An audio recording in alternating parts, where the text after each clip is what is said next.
Muling uminit ang panawagang total gun ban dahil sa madugong pamamaril sa Cavite at pagkamatay sa ligaw na bala ng 7 taong gulang na si Stephanie Nicole Elia. Kaugnay niyan, makakapanayam natin si Norman Cabrera, Secretary General ng grupong Gunless Society, at si Randy Tayco, Gun Safety Instructor at miyembro ng Philippine Practical Shooting Association. Magandang umaga sa inyo. Una, Norman, kayo ba'y nag-advocate ng isang gun ban para sa mga civilian? Ano ba talaga itong panukala ninyo? Magandang umaga sa iyo, Howie. I would like to mention that I am also the Secretary General of ang Kapatiran Party, which is taking the advocacy on stricter gun control in the arena of legislation. And that is why we had newspaper reports indicate yesterday about the bill that we filed in Congress, which is the Citizen Protection Act. Alam mo, ang kinakailangan sa ating sitwasyon ngayon na napakasama ng uri ng peace and order situation ay isang simple at practical na solusyon. The issue here is not about control measures or safety measures that we have now in place, but new measures that we need in order to bring down the rate of the number of homicides by firearm in our country. So anong pinaka-importanting new measure na sinasabi ninyo? Ang pinaka-importante dito, practical at simple, ay ipagbawal na ang pag-i-issue ng permit to carry sa mga civilians. At ito ay ibigay na lamang sa mga kapulisan, sa militar, or those who are directly involved in law enforcement. That's number one. Kasama ba dito mga private security guards? Private security agencies, kumarga. of course, yes, okay. yes. Pero yung mga ordinaryong halimbawa, maraming motorista, may dala yan sa sasakyan kung sakaling may confrontation, So bawal na dapat yun. Ipagbawal natin to dahil ito ay higit na makakatulong sa kapulisan to identify kung sino ang kriminal o hindi.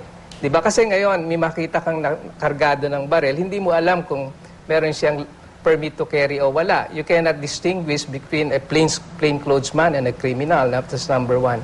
Number two, alisin na natin dito. Gusto nating ibaba hindi lang yung mga nangyayaring araw-araw na napatayan, kundi pati private armies, Howie, nalalaman natin na karamihan sa may mga baril ay yung mga politiko, yung mga big businessmen, na meron sila practically private armies. Dapat matanggal na natin to. At kung kailangan nila ng security para sa kanilang sarili, yun na lang mga private security agencies ang maging seguridad nila. Okay.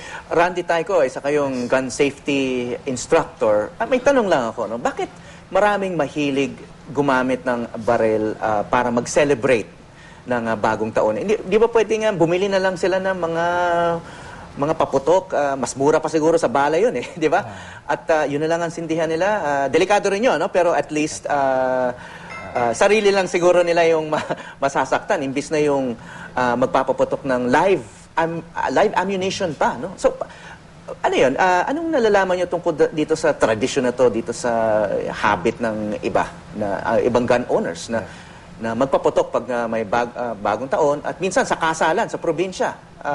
Maririnig mo yan, Good morning, Howie. Actually, yan ang isa sa mga tinuturo namin sa mga gun clubs na tanggalin na natin yung mga lumang tradisyon na pagpapaputok ng baril kung walang dahilan.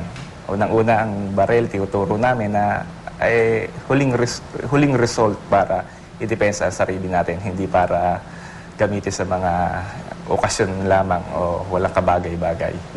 So obviously, kahit tinuturo nyo yun, marami pa rin pasaway at may mga namamatay, mga bata. Hindi kaya posibleng solusyon na lang ay ipagbawal na lang na may mga barel ang mga civilian na hindi naman kasama sa law enforcement? Sang-ayon kami doon, Howie. Ang nagiging problema lang natin ay mas marami yung kriminal kaysa sa kapulisan natin. So katulad nga sa nangyaring shootout sa Cavite, siguro kung yung isang bahay doon, merong baril doon sa bahay at alam niyang gamitin ang tama yung bahay, siguro hindi na nakapatay ng mas maraming tao pa yung taong to dahil mababaril niya yung taong nagwawala o nasiraan ng ulong may hawak ng baril. Okay, Norman, anong tugon nyo doon sa argument na yon na pag matuloy itong panukalan nyo, yung magkakaroon lang ng barel ay mga kriminal? In fact, sa aming pananaw ay kabaligtaran. No? Isang dahilan kung bakit ang kapulisan ay may mas kakaunting kakayanan, no? Upang ma-address ang kriminalidad ay dahil na nga sa proliferation ng guns sa ating bansa. No? Imagine, isa sa component, very important component ng Citizen Protection Act na aming isinusulong sa Kongreso ay ang pagtataas ng parusa on illegal possession of firearms na reclusion temporal, no? From 12 years to 20 years without parole. No? At kung ito ay mangyayari, kasi ngayon ang penalty dyan ay 6 months pinakamababa di ba? Kung mangyayari ang ganitong batas, ito ay maisa sa batas, madi-discourage ang mga kriminal. No? Number one, dahil ang isang hold-upper mahuli na with illegal possession of firearm, kung in place ang batas na ito, kulong siya kaagad sa crime na kanyang ginawa, no? Dahil meron siyang possession ng firearm habang dinidinig yung kaso niya. Okay, sinong kriminal ang madaling magdadala ng baril sa labas kung nalalaman niya kapag siya ay nahuli ay 12 taon, pinakamababa na siya ay makukulong. So, madi-discourage. At sa puntong ito, matutulungan ang kapulisan. Ngayon, okay, wait. Sinasabi niya, maaari may madi-discourage, pero siguro may mga hardcore criminals pa rin na hindi madi-discourage. Halimbawa, yung sinasabi nga ni Randy, yung nangyari sa Kawit, kung may civilian doon na may baril, ay sana may buhay pa doon sa mga namatay. In the first place, kaya niya itinatago yung baril niya dahil alam niya, pagka siya ay nahuli, siya ay maaari lamang makulong ng 6 na buwan hanggang 6 na taon. So, Pinakamababa, hindi deterrent diba? yung batas. So, hindi deterrent yung batas. Halimbawa, yung nangyari sa Newtown, Connecticut naman, no? Sa US kasi, ang dami-dami rin baril. Ang sinasabi ng National Rifle Association ng US, kung yung mga teachers doon sa eskwelahan na yun ay may mga baril, sana mas hindi namatay yung ganong karaming bata. But that is not the kind of society that we would like to build for our country, no? We do not want a law of the jungle in our society, no? Na lahat armasan na lang natin upang masolusyonan ito. So kailangan talaga control lang. We are not against eliminating the privilege in the first place to own guns, pero sa bahay lamang, no? At napakasimple nito. In fact, the president, no, alone can call off or alisin ang lahat ng permit to carry right now, no, kung kanyang nanaisin. At what I would like to share with you, Javi, and I hope media would do an intense research on this, no. Daily in the Philippines, 20 persons die because of homicides by firearm. No, ikumpara natin ito sa United States, sa kanila 25 per day, no. And this is ito ay datos mula sa United Nations Office on Drugs and Crime, no? So 20 per day sa atin, 25 sa United States. Now, kung titingnan mo, yung United States ay isang napakalaking bansa, no? At higit ang populasyon sa atin. Kaya kung ita-translate mo yan into number of persons dying from homicide because of the use of firearms, sa United States, 3 per 100,000 persons, no? But that also shows na 9. kahit marami silang baril, kung mas matindi yung, kasi mas mahigpit yung law enforcement doon Baka yung susi dito ay yung mas mahigpit na law enforcement, hindi lang yung pagbabawal ng pagkarga ng mga baril. Exactly. And sa atin, dapat, in Japan, ang number of civilian-owned firearms is nasa 700,000 lamang. Sa Singapore, nasa 22,000 lamang. No? Sa Hong Kong, wala. No? Sa South Korea, nasa 500,000 lamang. Sa Malaysia, nasa 370,000 lamang. Sa Pilipinas, ang civilian-owned firearms nasa 3.9 million. Okay, Randy, may mga binanggit na mga bansa, ito, si Norman, no? May mga bansa na kung saan ay may gun control, so kukunti lang ang mga civilian na may baril, at mababa rin yung kanilang crime rate. Hindi kaya may correlation yon kung higpitan din yung gun ownership sa Pilipinas ay bababa rin yung crime rate o yung homicide rate. Okay.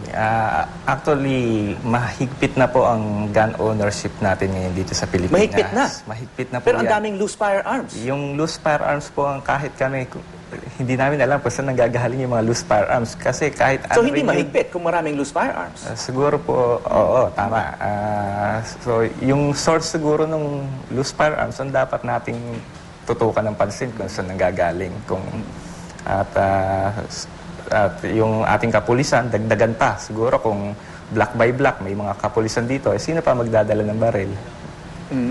So hindi kaya isang source ng mga disgrasya yung yung mga baril na nasa bahay na pinaglalaroan lang ng mga bata o yung anak ng owner, kasi alam ko minsan may balitang gano'n na alam ng bata na may baril doon sa aparador at kukunin at kunyari hindi nila alam na totoong baril pala yun kasi nasanay yung mga kabataan na may mga toy guns, no, na pinaglalaroan nila.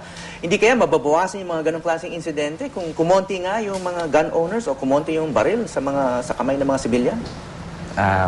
Maaari, Hawi, no? Pero isa yan sa tinuturo namin sa gun safety seminar, ang tamang paglalagay ng baril kung saan man sa bahay, at dapat yung taong responsable rito, kung kanina naka-permit ito, siya lang ang dapat nakaka-access ng baril na yan.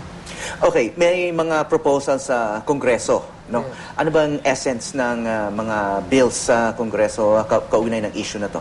Ang essence nito ay tulad, Hawi, ng ginaganap kapag may eleksyon, yung election gun ban. No? Bawal ang magdala ng baril sa pampublikong lansangan.